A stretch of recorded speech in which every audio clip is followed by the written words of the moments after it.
It's probably Scotland's most famous export, but whisky could also have a role in saving the planet.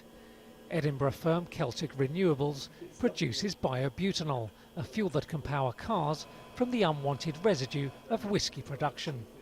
In the production of whisky, less than 10% of what comes out of the distillery is actually the primary product.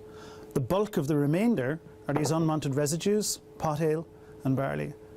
What we can do is combine these two together, create a brand new raw material, apply a different fermentation technology and convert the residual good material in here into high-value products, and in particular this, biobutanol, which is an advanced biofuel that's a direct replacement for petrol or diesel.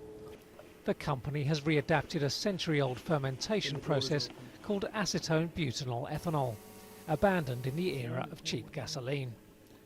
Professor Martin Tangney's team first made biobutanol in their lab at Edinburgh Napier University, but last year began producing industrial-sized quantities at this Belgian plant. An £11 million UK government grant will allow it to build its own bespoke biofuel plant in Scotland. Tangney says its fuel is more powerful and advanced than bioethanol, which is produced from sugarcane or corn.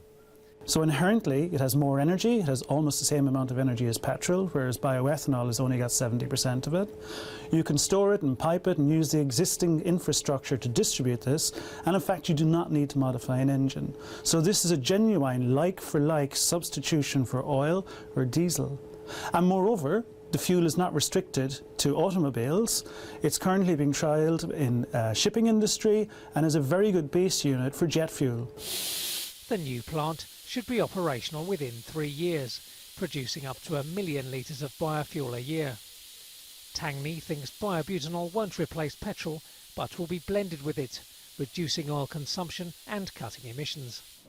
The technology could also be used to ferment the waste from other spirits, another potential reason to drink to its success.